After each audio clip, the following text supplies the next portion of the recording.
তো ভাই কি দেখাইতাম? Official card. Official Naruto card. তো অফিশিয়াল নারুটো কার্ডের মধ্যে এই প্যাকটা আছে, এই প্যাকটা থেকে একটা প্যাক নাও।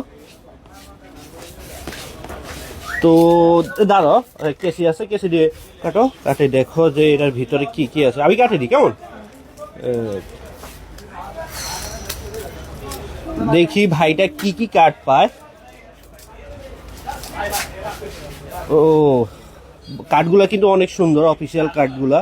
আর কার্ড, আর কার্ড, আর কার্ড, এসএসআর কার্ড। ও ভাই, এসএসআর কার্ডটা অনেক সুন্দর, মানে জাস্ট ওয়াও। তারপর দেখি আর কি, আর কার্ড, আর কার্ড। তো ভাইয়া একটা এসএসআর কার্ড পাইছে, মানে অস্থির। একটা আর কার্ড, একটা আর কার্ড, আরেকটা আর কার্ড, আরেকটা এসএসআর কার্ড। মানে এই কার্ডটা জাস্ট ওয়াও, মানে হলো লেভেলিংটা, মানে কি বলবো। তো এরকম কার্ডগুলো যদি অর্ডার করতে চাও আমাদের ফেসবুক পেজ থেকে অর্ডার করতে পারো। আমাদের ফেসবুক পেজের নাম প্রান্ত গিফট কর্নার। আর আমাদের ওয়েবসাইট থেকে অর্ডার করতে পারো, ওয়েবসাইটের লিংক আমাদের কমেন্ট বক্সে দেওয়া আছে। আর আমাদের টিকটক আইডির নাম প্রান্ত গিফট কর্নার।